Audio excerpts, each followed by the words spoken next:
मैं बाबा भीमराव अम्बेडकर जी उनको श्रद्धांजलि अर्पित करते हुए जिन्होंने संविधान को देने का काम किया।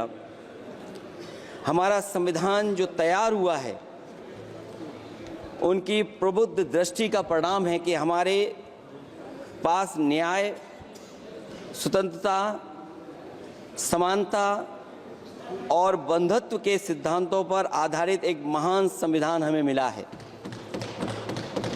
भारत राज्यों का एक संघ है और हमें विविधता में एकता पर गर्व है। ये हमारा संविधान ही है जिसने भाषाई, क्षेत्रीय, धार्मिक और जातीय विविधता वाले हमारे देश को एक साथ रखा है। ये संविधान डॉक्टर अंबेडकर जी ने कहा था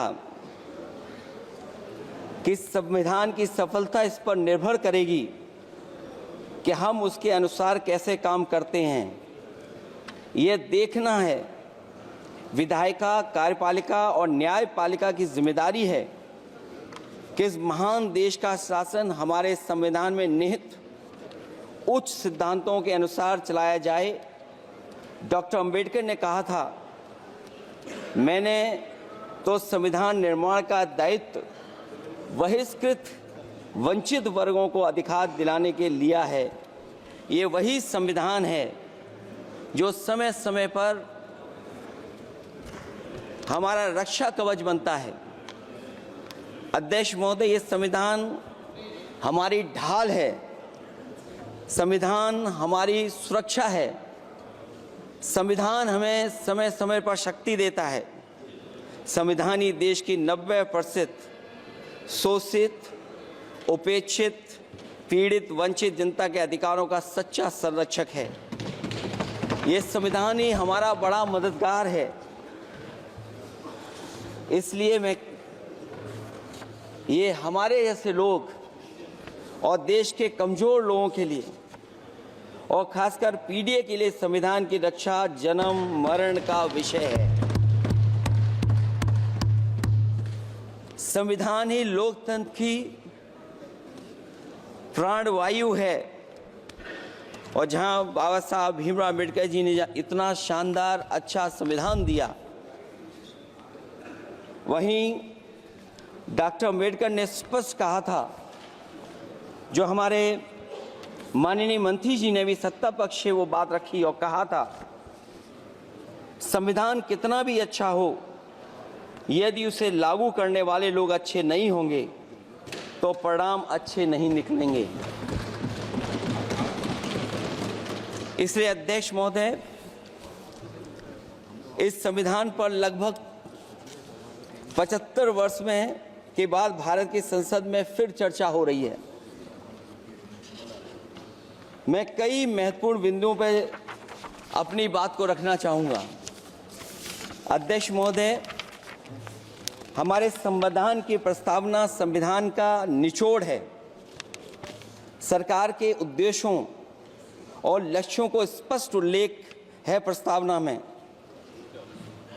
मैं प्रारंभ करता हूँ संपूर्ण प्रभुत्व संपन्न समाजवादी धर्मप्रिय लोकतांत्रिक गणराज्य से। आज अध्यक्ष जी, सीमाओं की रक्षा करना संप्रभु का प्रथम कर्तव्य है। और अध्यक्ष महोदय, जिस देश की सीमाओं की सुरक्षा में जहां पर समय समय पर सेंध लगती हो, और हमारे माननीय मंत्री जी बेहतर जानते होंगे कि कई जगह पर हमारी सीमाएं सिकुड़ रही हैं। हमारे संसदीय मंत्री राज्य अरुणाचल प्रदेश में चीन के बिल्कुल बगल में रहते हैं। अध्यक्ष महोदय, ये जानते होंगे कि हमारे पड़ोस में कितने गांव बस गए हैं, न जाने कितना वहां पर गांव की तरह घर बसा दिए गए हैं। लद्दाख की तरफ अभी दोनों देशों की सेनाएं पीछे हटी हैं। हम अपनी सीमा में ही पीछे हटे हैं और चीन जो हमारी सीमा में अंदर आ गई थी वो हमारी सीमाओं से ही आंशिक रूप से पीछे हटी है। और अध्यक्ष महोदय, उस सीमा के पास एक रिजांगला मेमोरियल बना था। हमारे सरकार के लोग ये जानते होंगे कि जिस समय ये बात उठी लद्दाख को लेकर के, उस रिजांगला के मेमोरियल को तोड़ दिया गया। आज वो रिजांगला मेमोरियल वहां नहीं है और उस लड़ाई के लिए अध्यक्ष महोदय हमारी फौज के लिए कहा गया था कि हमारी वो बहादुर फौज है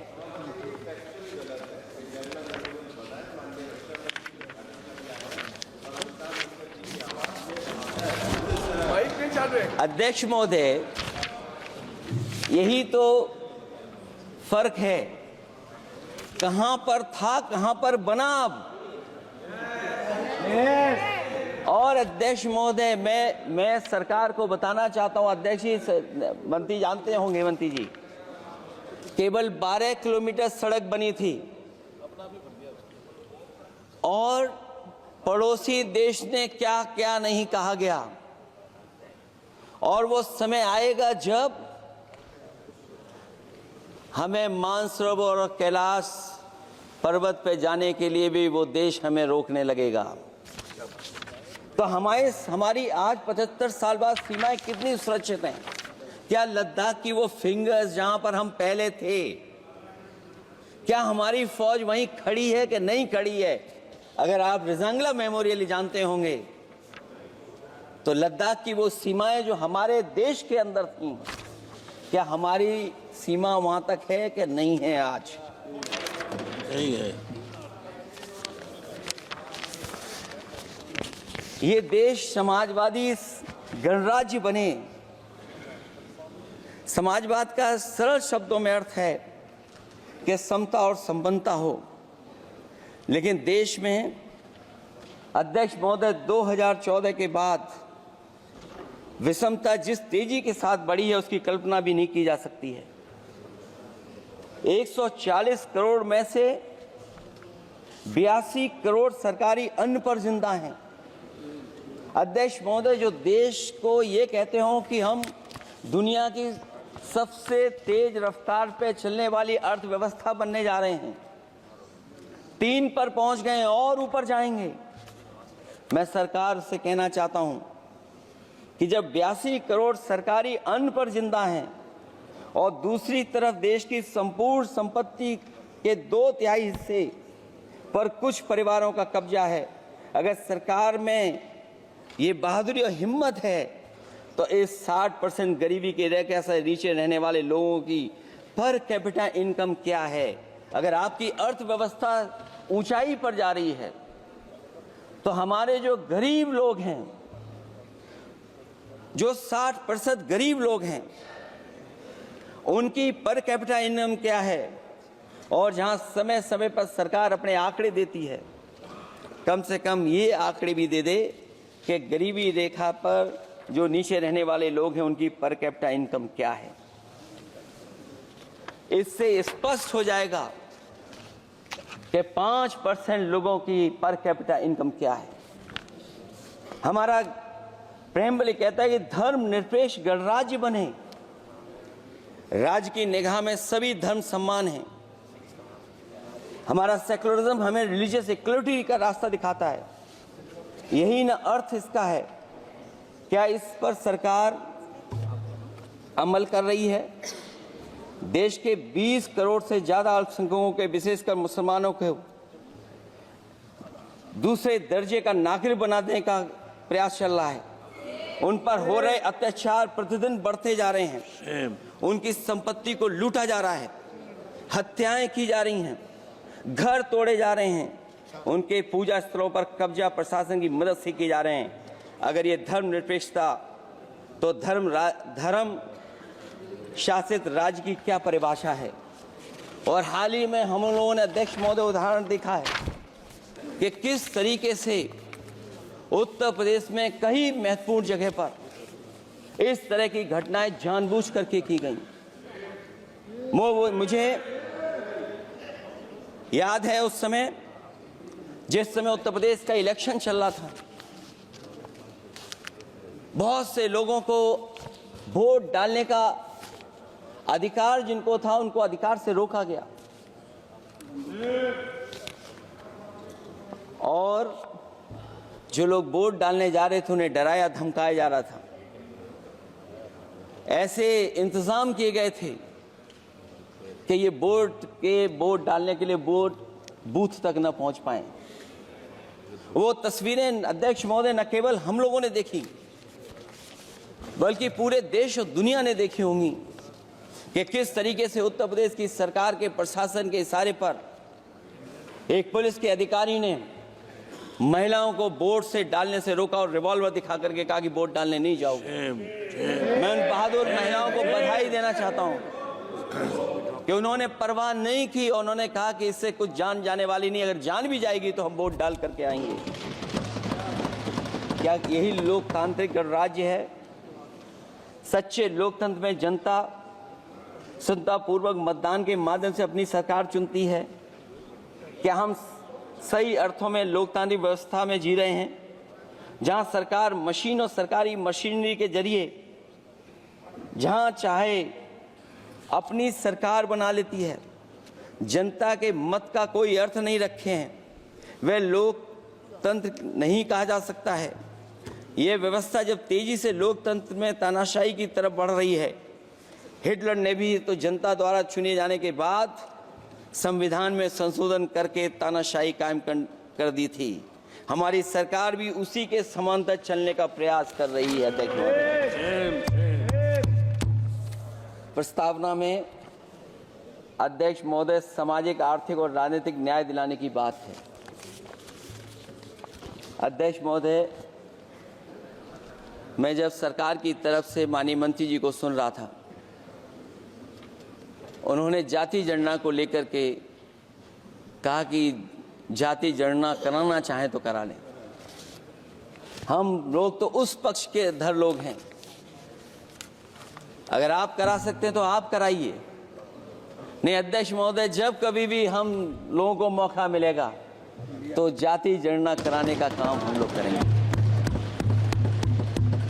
सामाजिक न्याय समाज के अनुसूचित जाति, अनुसूचित जनजाति और अन्य पिछड़े वर्गों को न्याय दिलाने का बड़ा असर आरक्षण था, उसे समाप्त कर दिया गया है। आउटसोर्सिंग और कॉन्ट्रैक्ट बेसिस पर थोड़ी बहुत नौकरियां जो दी जा रही हैं, उनमें दलितों और पिछड़ों का कोई आरक्षण नहीं है। शिक्षण संस्थाओं और विश्वविद्यालय में प्रोफेसर्स और वाइस चांसलर के चयन के समय इनके आगे लिख दिया जाता है, एक नया शब्द का इजाद हुआ, NFS, नॉट फाउंड सुटेबल। सरकारी उपक्रम भेज दिए, प्राइवेट उपक्रमों में कोई आरक्षण नहीं है। अध्यक्ष महोदय, शिक्षा मंत्री जी सूची जारी करें और अगर ये बात कहीं भी गलत है तो शिक्षा मंत्री जी सूची जारी कर दें। देश के सभी केंद्रीय विश्वविद्यालयों के वाइस चांसलर की ओर प्रोफेसर की एक, मैं तो कहूंगा अध्यक्ष महोदय कि शिक्षा मंत्री जी अगर ये सूची जारी कर दें कि जितनी भी सेंट्रल यूनिवर्सिटीज हैं और उनके माध्यम से जितने भी प्रोफेसर्स का अपॉइंटमेंट हुआ है, सब बात साफ हो जाएगी। आप केवल देश के 10% लोगों को ही ख्याल रख रहे हैं, बाकी 90% लोगों का आप ख्याल नहीं रख पा रहे हैं। और जाति जनगणना कभी जाति में भेदभाव नहीं बढ़ाएगा अध्यक्ष महोदय। जाति जनगणना जातियों के बीच दूरियां कम करेगा और तमाम हमारे ऐसे समाज के लोग जिनको न्याय नहीं मिला, जिनको अधिकार नहीं मिला है, अध्यक्ष महोदय कम से कम जाति जनगणना के बाद उन्हें अधिकार और सम्मान दिलाने का काम भी हो सकेगा। इसलिए हम इसके पक्ष में हैं। आर्थिक न्याय के बगैर न सामाजिक न्याय मिल सकता है और न राजनीतिक न्याय मिल सकता है। गरीबी का नाजायज लाभ उठाकर धन्ना सेठों की सरकार चुनाव में पैसा बांटकर राजनीतिक न्याय का भी अपहरण कर लेती है। कर्ज में डूबी बड़ी आबादी महाजन के दबाव में अपनी इच्छा के खिलाफ वोट देने को विवश हो जाती है। चुनाव में सत्ताधारी दलों द्वारा पैसे की भरमार के चलते कोई सामान्य कार्यकर्ता चुनाव नहीं लड़ पा रहा है। बड़े पैमाने पर धनवान चुनकर आ जाते हैं। पैसे के बल पर जब तक आर्थिक विषमता समाप्त नहीं होती, लोगों को राजनीतिक न्याय मिल नहीं सकेगा। प्रस्तावों में आगे जो लक्ष्य है, विचार, व्यक्ति, विश्वास, पंथ और उपासना की स्वतंत्रता, अन्याय के खिलाफ विचार व्यक्त करने पर जेल, अभिव्यक्ति की स्वतंत्रता का अर्थ है देशद्रोह। अगर भाजपा के मत के नहीं हैं, दूसरे धर्म के हैं तो प्रताड़ना के हकदार हैं। और अब तो उपासना करने पर भी दिक्कत है, क्योंकि हर मस्जिद के नीचे मंदिर खोजने वाले तत्व इस देश को शांति से रखना ही नहीं चाहते हैं। उन्हें कानून की कोई परवाह नहीं है। मैं इस मौके पर धन्यवाद देना चाहता हूं। सुप्रीम कोर्ट का कम से कम वो फैसला आया है जहां कुछ दिनों के लिए ये पाबंदी लगाई गई। व्यक्तियों की गरिमा और देश की एकता और अखंडता को सुनिश्चित करने वाली बंधुता, ये विभाजनकारी नीतियां संविधान की प्रस्तावना के उस उद्देश्य से जरा भी मेल नहीं खाती है। व्यक्ति की गरिमा लिंचिंग से धूल दूषित हो चुकी है। उद्योगपति सरकारी आतंक से परेशान हैं, हो करके अपनी पूंजी समेटकर देश छोड़ गए हैं और लगातार जा रहे हैं। अध्यक्ष महोदय, आजादी के बाद उद्योगपति कभी इतने भारत छोड़ करके नहीं गए होंगे, देश छोड़ के नहीं गए होंगे जितने इनकी सरकार में चले गए हैं। अगर व्यक्ति की गरिमा सुनिश्चित हो तो कोई व्यक्ति क्या अपनी मातृभूमि को छोड़ करके जा सकता है? सरकार इस पर आत्मचिंतन करे। अगर आपसी मतभेद पैदा करके एक दूसरे के प्रति अविश्वास पैदा किया जाएगा तो क्या देश की एकता और अखंडता के लिए एक अशुभ संकेत नहीं होगा?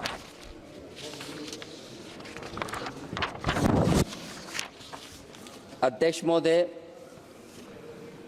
आर्टिकल 14 कानून के समक्ष समानता, भारत के अंदर किसी भी व्यक्ति को राज्य कानून के समक्ष समानता को डिनाई नहीं कर सकता है। हो क्या रहा है, एक ही कानून कुछ लोगों के लिए अलग है और दूसरों के लिए अलग। अगर सत्ता पक्ष का व्यक्ति गेरुआ गमछा पहनकर गालियों को गाली दे दे तो जी हजूरी और दूसरा न्याय मांगने जाए तो उसे लाठी। क्या ये अनुच्छेद 14 का अनुपालन हो रहा है? अध्यक्ष महोदय, किसी भी व्यक्ति को उसके जीवन और दैहिक स्वतंत्रता से कानून सम्मत प्रक्रिया के बगैर वंचित नहीं किया जा सकता। ये सबसे महत्वपूर्ण मौलिक अधिकार है, लेकिन सबसे ज्यादा इसी का दुरुपयोग हो रहा है। फर्जी मुठभेड़ में हत्याएं, जेल के अंदर हत्याएं और पुलिस अफरीक्षा में हत्याएं। आदमी कहीं भी सुरक्षित नहीं है। ईडी का तो ऐसा कानून बना दिया गया है कि बिना एफआईआर, बिना नोटिस किसी को भी बंद कर दो। लोकतंत्र फासिज्म में बदल रहा है। और अध्यक्ष महोदय, क्योंकि उत्तर प्रदेश की चर्चा सत्ता पक्ष से भी हुई, जो हालात उत्तर प्रदेश में हैं, ऐसे हालात कभी किसी ने पहले नहीं देखे।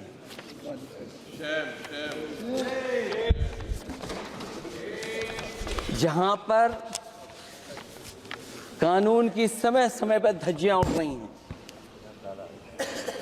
और अध्यक्ष महोदय, केवल एक घटना नहीं मैं कहना चाहता हूं, ऐसी तमाम घटनाएं हैं जिनके बारे में मैं कह सकता हूं। आज़ादी के बाद अगर हम 75वें वर्ष में इस बात पर चर्चा करें संविधान पर, और आए दिन लोगों को न्याय मांगने के लिए आत्मदाह करना पड़े, तहसील हो वहां पे आत्मदाह, जिलाधिकारी हो वहां पे आत्मदाह, न्याय मांगने के लिए अगर मुख्यमंत्री आवास में जाना पड़े वहां पे आत्मदाह। सोचिए हम किस दिशा में जा रहे हैं। और अध्यक्ष महोदय, किसने नहीं देखा कि टीवी पे चलते हुए लोगों की जान ले ली गई? लाइव देखा है सबने। ये कहां का न्याय है? न केवल वो, बल्कि पता नहीं अध्यक्ष महोदय, हमारा प्रदेश कस्टोडियल डेथ में सबसे आगे जा रहा है, महिलाओं के उत्पीड़न में सबसे आगे जा रहा है। ये मैं नहीं कह रहा हूं, अध्यक्ष महोदय ये सरकार के आंकड़े बता रहे हैं। और न केवल इन चीजों में आगे जा रहा है, बल्कि आजकल जो नए जमाने का डिजिटल इंडिया है, अगर साइबर अपराधों में सबसे आगे कोई प्रदेश दिखाई दे रहा है तो वो उत्तर प्रदेश दिखाई दे रहा है। ये अलग बात है अध्यक्ष महोदय कि कभी कभी जो डबल इंजन की सरकार चलने वाले जो दावा करते थे, पहले इंजन टकराते थे, अब तो डब्बे भी टकराने लगे हैं। Double engine single driver. और होड़ लगी हुई है कि कभी किसी ने दिल्ली का रास्ता किसी माध्यम से अपनाया था, उसी रास्ते पे चल करके आगे बढ़ना चाहते हैं। इससे खराब इस लोकतंत्र में और क्या हो सकता है? जिन लोगों ने ये कहा हो कि हम नौकरियां दे देंगे, आज नौकरियां कहां हैं? रोजगार कहां हैं? और अध्यक्ष महोदय, अगर वादा किया जाए नौकरी और रोजगार का, इन्वेस्टमेंट का, और सपने बड़े दिखाए जाएं, ये बात मैं इसलिए कह रहा हूं कि माननीय मंत्री जी भी उसी प्रदेश से आते हैं, प्रधानमंत्री जी भी उसी प्रदेश से आते हैं। आज कई मायनों में, कई आंकड़ों में उत्तर प्रदेश पीछे दिखाई दे रहा है। जहां रोजगार के सवाल पर जो सरकारी नौकरियां, इसलिए नहीं क्योंकि आरक्षण न देना पड़ जाए, इसे सरकारी नौकरियां नहीं हैं। आए दिन पेपर आउट, पेपर लीक, न केवल पेपर लीक है बल्कि जानबूझ करके पेपर लीक कराया जाता है जिससे कि परीक्षा रद्द की जा सके। और जो अग्निवीर वाला सवाल था वो आज भी वैसा ही का वैसा है। हम लोग अग्निवीर वाली व्यवस्था कभी स्वीकार नहीं कर सकते हैं। जो पहले भर्ती जैसी होती थी अध्यक्ष महोदय, अगर वैसी ही भर्ती होगी तो हमारी सीमाएं और सुरक्षित होंगी, हमारे और नौजवान जाकर के देश की असली पक्की वर्दी पहनने का काम करेंगे। ये अध्यक्ष महोदय कैसी चर्चा संविधान की जो है बिना प्रधान की।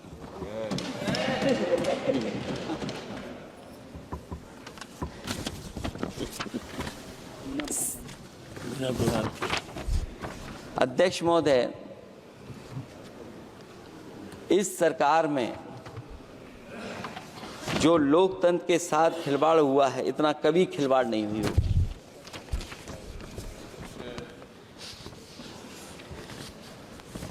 संविधान को परतंत्र बनाकर जो लोग राज करना चाहते हैं, उनके लिए आज़ादी का अमृतकाल सिर्फ एक जुमला है। और अंत में मैं सिर्फ एक ही बात कहना चाहता हूं कि संविधान बचेगा तो न्याय बचेगा, और न्याय बचेगा तभी सबको बराबर मान सम्मान, सबको बराबर मौके मिलेंगे, भेदभाव भी मिटेगा। और भेदभाव का भाव भी इसलिए आज फिर से संविधान को बचाने के लिए एक और करो या मरो आंदोलन की जरूरत है। इसलिए अध्यक्ष महोदय, हम आपको भरोसा दिलाते हैं, पिछले चुनाव में भी बहुत सारे सत्ता पक्ष के माननीय लोग ये कहते थे कि हमें इतनी सीटें मिल जाएंगी तो हम संविधान बदल देंगे। अध्यक्ष महोदय, मैं आपके माध्यम से जनता का धन्यवाद देना चाहता हूं कि उन्होंने 400 पार के नारे को गिरा दिया और विपक्ष को इतनी ताकत दे दी कि इनकी जो सपना था संविधान बदलने को, उस सपने को तोड़ने का काम किया। अध्यक्ष महोदय, बहुत सारे साथी इधर के ही उधर हैं। अगर उधर वाले इधर आ गए, उसी दिन ये सत्ता से बाहर हो जाएंगे। अध्यक्ष महोदय, आखिरी में मैं कुछ लाइनें कहकर के अपनी बात खत्म करना चाहता हूं। न मेरा है न तेरा है, ये हिंदुस्तान सबका है। नहीं समझी गई ये बात तो नुकसान सबका है। हजारों रास्ते खोजे गए उस तक पहुंचने के, मगर पहुंचे हुए ये कह गए भगवान सबका है। जो इसमें मिल गई नदियां वो दिखाई नहीं देती महासागर बनाने में, मगर एहसान सबका है। अनेकों रंग खुशबू नस्ल के फल फूल पौधे हैं, मगर उपवन की इज्जत आबरू ईमान सबका है।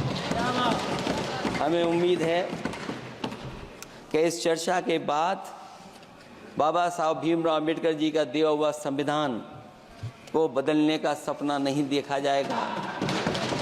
साथ ही साथ डॉक्टर राममनोहर लोहिया, जिन्होंने समाजवादी आंदोलन का रास्ता दिखाया, नेताजी ने जो संघर्ष कर करके हम लोगों को उस जगह पहुंचाया, वहीं लोकनायक जयप्रकाश जी ने इस देश को आगे बढ़ाने के लिए समय समय पर संपूर्ण क्रांति का आह्वान देकर के जागरूक किया।